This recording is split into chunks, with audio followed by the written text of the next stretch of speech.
Okay, hello everyone. So this video will be about your homework 7. So the latter half of the chapter 7, gas exchange. So I'll explain each question a bit, so some of them in more details. So for the first question, which of the following is not an adaptive feature of a red blood cell as an oxygen carrier? So adaptive feature means, all right, how this feature helps red blood cell carry oxygen. So you can see the three on the book page 19 of chapter 7. So basically, this question part B is not the adaptive feature, so you should choose B, filled with plasma. So you should know the difference between plasma and red blood cells, or the blood cells. So in your blood, it is composed of plasma and the blood cells. So blood cells are referring to those very, very small cells, but the plasma refers to the liquid. All right, so the water together with the solute, with the plasma protein, etc. So you should be able to distinguish between the two. Okay, and then question 2 and 3. So it refers to this diagram, the air pressure in the lungs against the time. So you can refer back to this diagram as I show here. So it should be separated into two parts.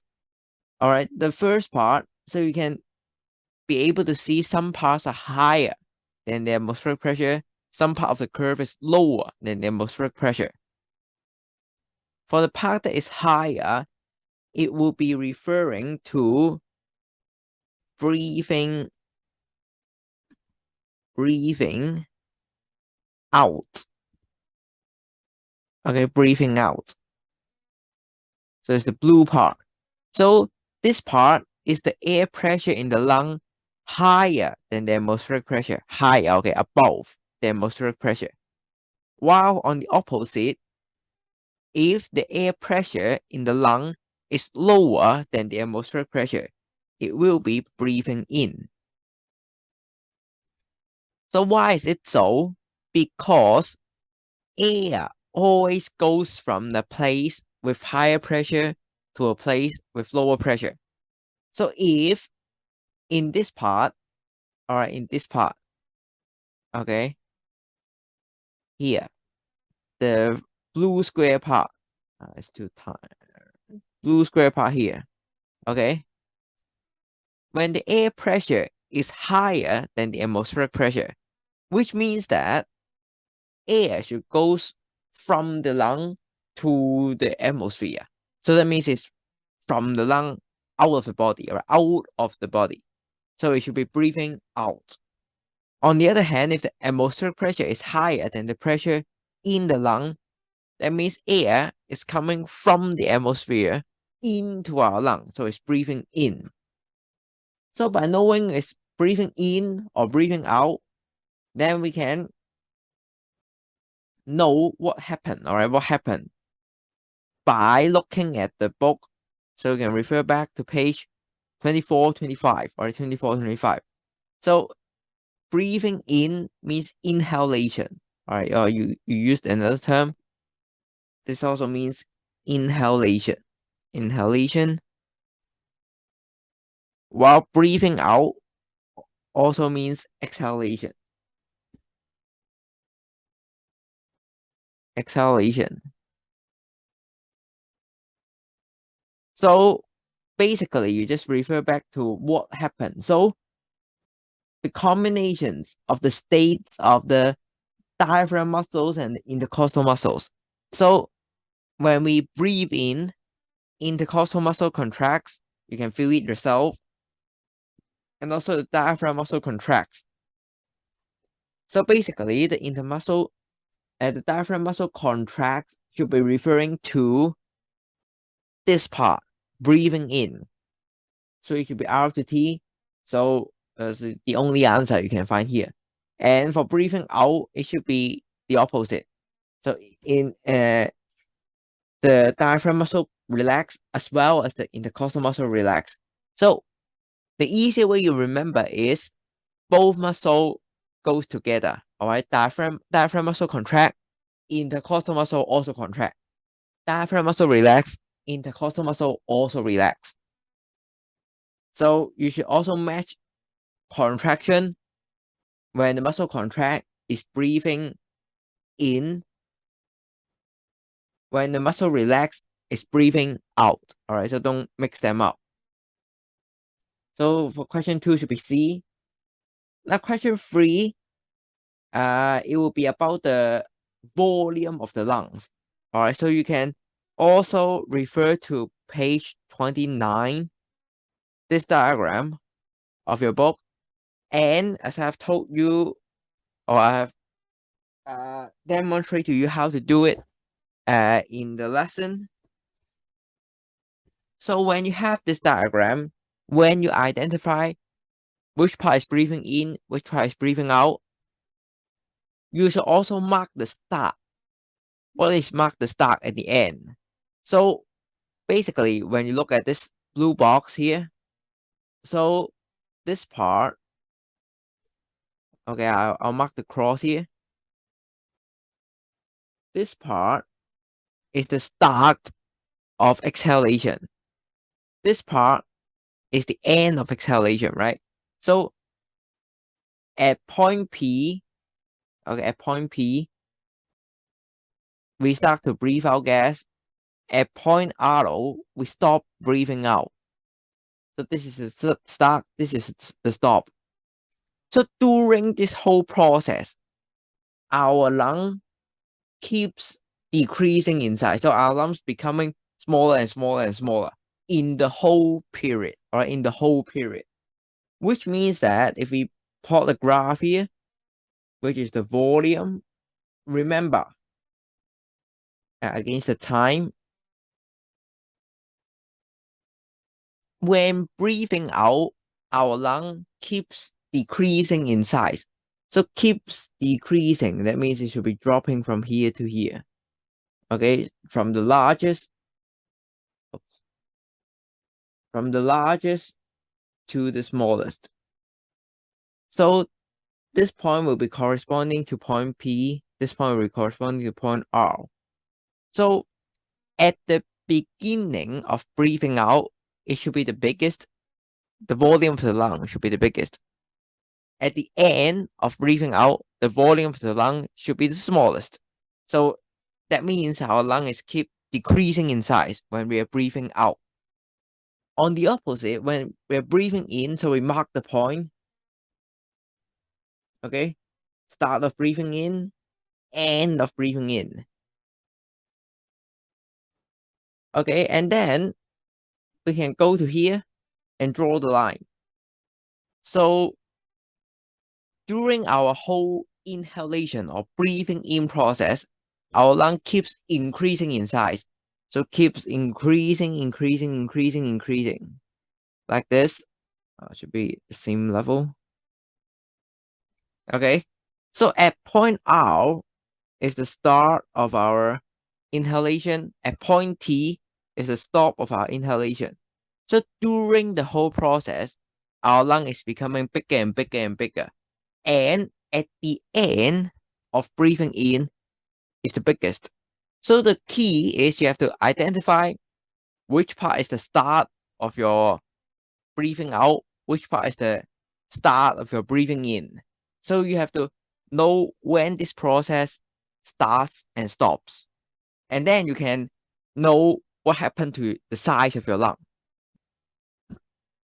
So the question asks you, at which time the volume of the lung is the largest. That means asking you the top points, all right?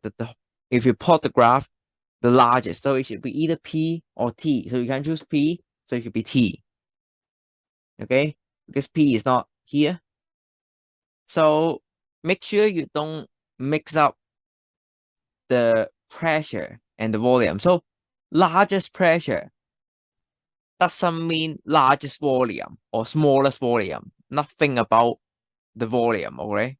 So you can't say if you have the largest volume, you have the largest size. No, the largest size is at the start of breathing out or we say the end of breathing in. So these two time points, all right, basically they're the same time point, but anyway, so when you have start of breathing out, it should be the largest, and then during the whole breathing out process, the size keeps decreasing, decreasing, and decreasing until breathing out stops. And then when breathing out stops, the next process is breathing in. So at the start of breathing in, it should be the smallest, and then during the whole breathing in process, the lung becomes bigger and bigger and bigger, and so the size increasing, increase. And at the end of breathing in, the size is the largest. So make sure you grab this concept, all right? Don't mix them up. That will be for question 2 and 3. Okay, for question 4. Now question 4, it will be about the gas exchange part between the capillary and the body cells, or happens in the capillary. So basically you can refer back to your book on page 20 and 21. Now, one thing remember is in the body tissue or the body cells is low oxygen, high carbon dioxide for the cell. Cell has low oxygen, high carbon dioxide. So on the right hand side,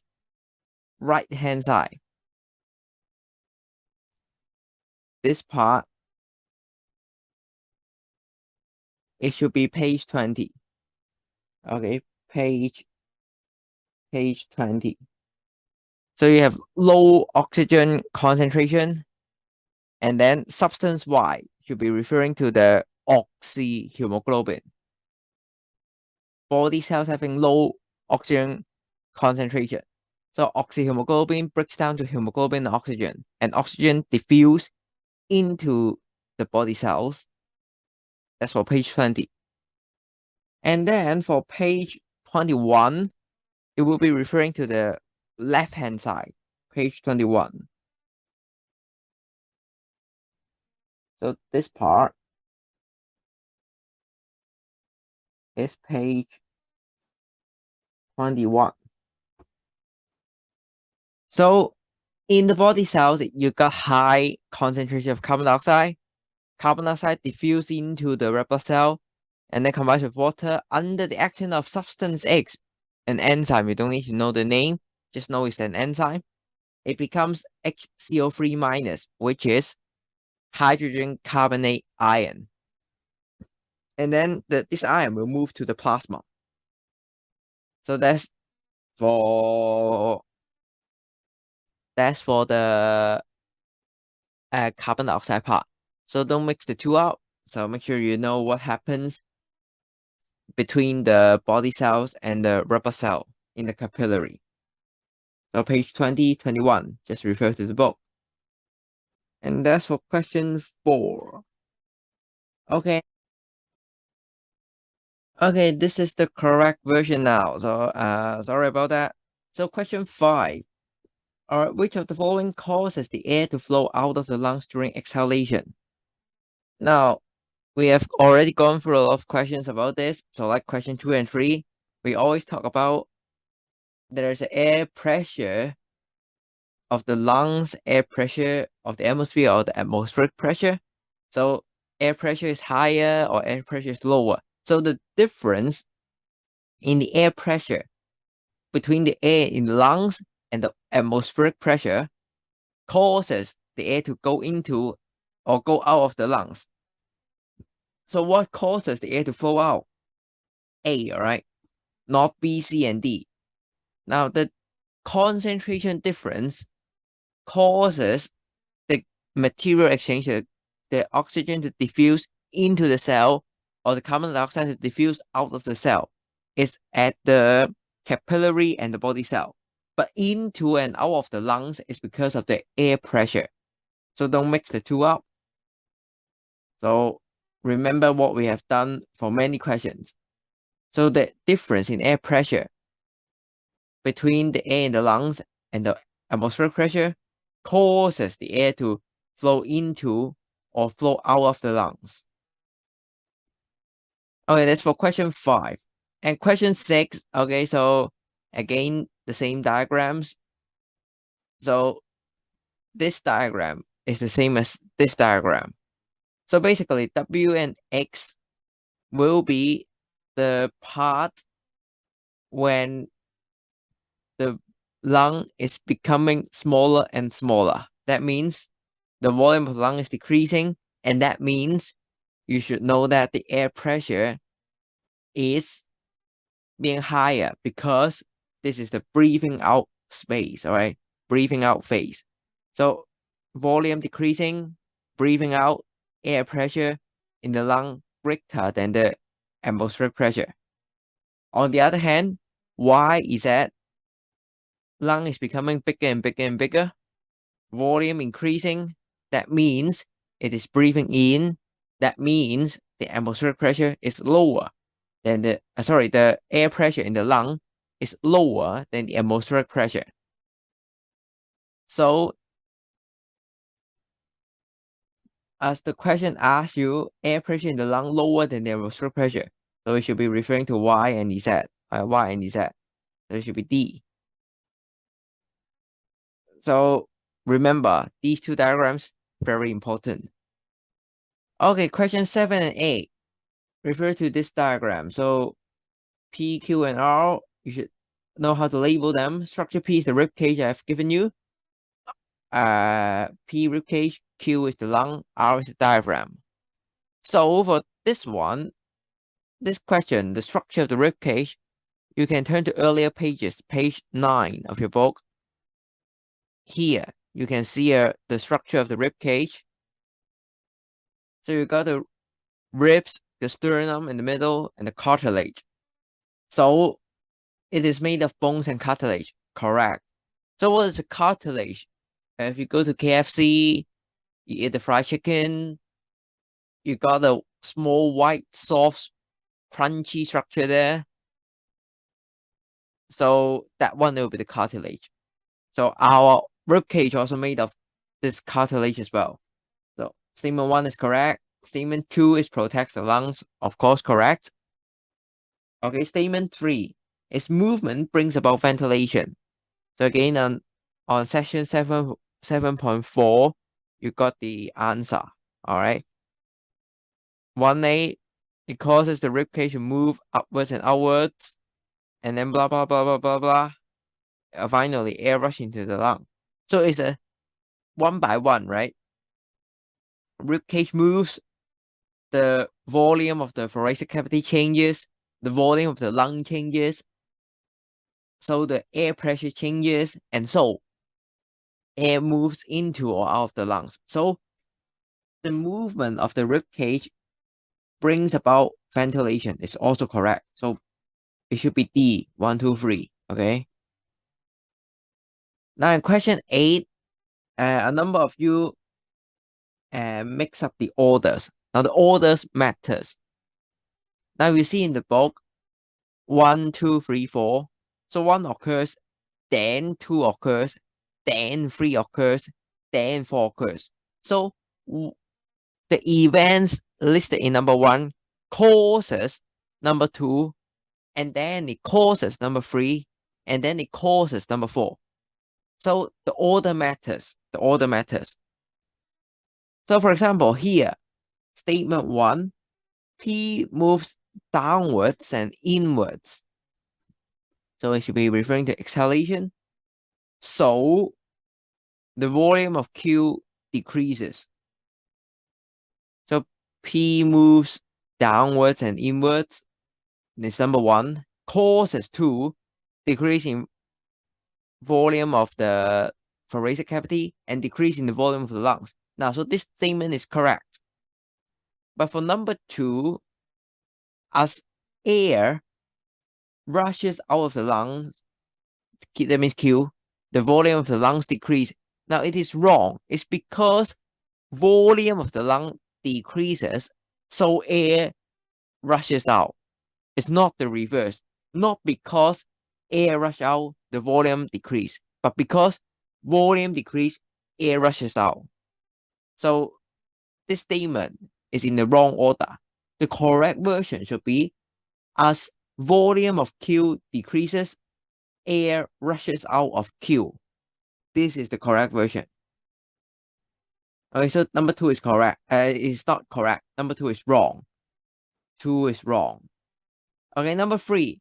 The decrease in Q causes R to return to its dome shape. Again, you look at here. The diaphragm returns to its dome shape, so the volume of the thoracic cavity decreases, so the volume of the lung decreases. Again, this is in wrong order. It should be R returns to its dome shape, so it causes the decrease in the volume of Q.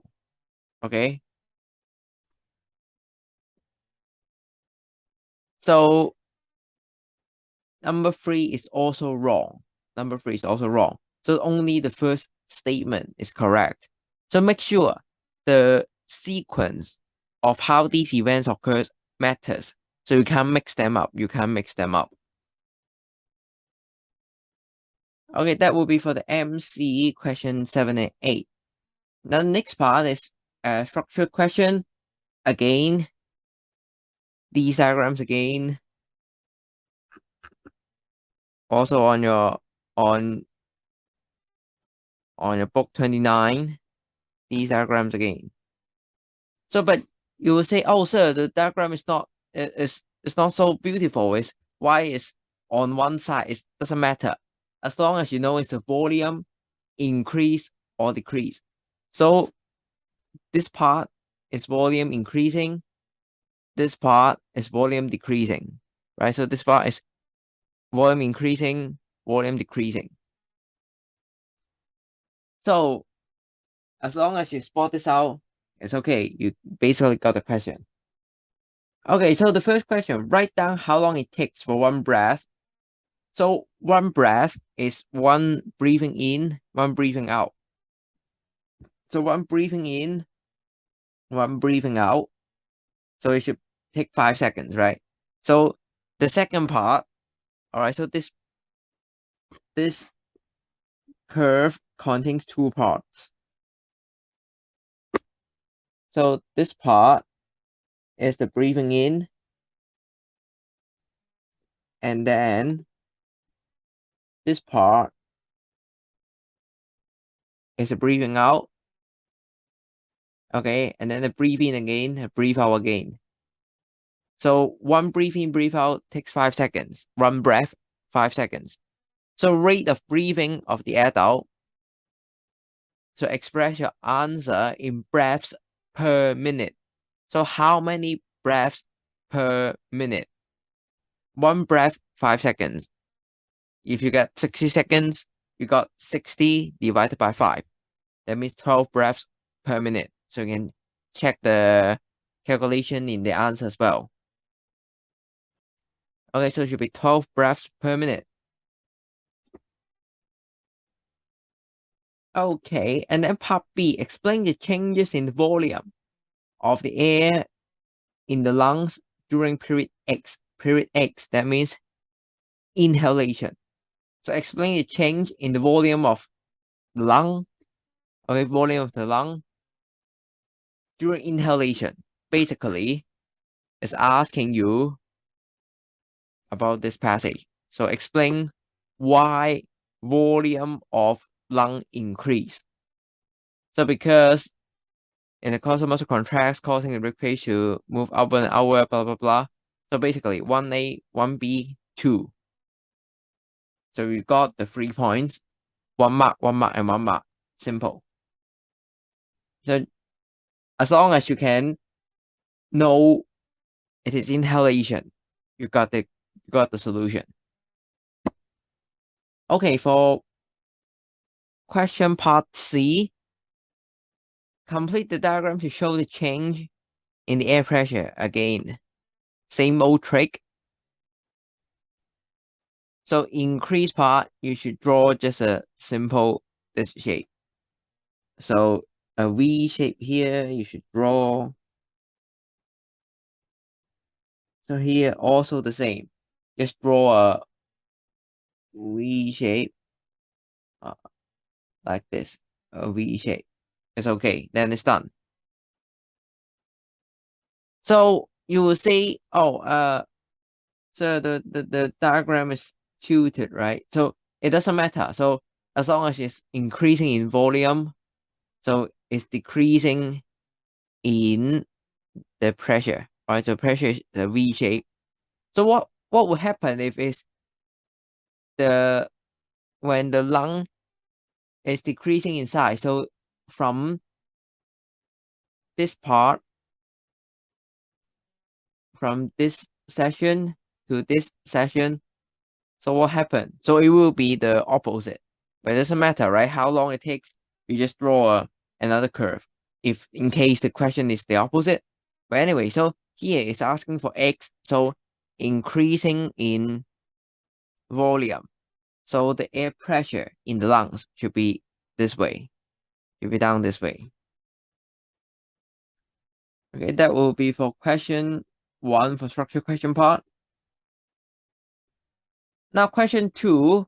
So basically, lots of you write it quite good. Just the expression is not perfect. So you can just refer back to how oxygen is carried from the lung to the body cell by the red blood cell. So you can refer to the answer. So basically, there are three parts. All right. So from what happens in the lung, and then how the oxygen gets into the red blood cell in the lungs, and how it is carried to the body cells, and what happens at the body cells. So 3 points. Refer to the answer. You get how to answer part A. Now in part B, explain why having a diet deficient in iron over a long time may reduce the amount of oxygen. So you should state 2 things. 1, what is the use of iron?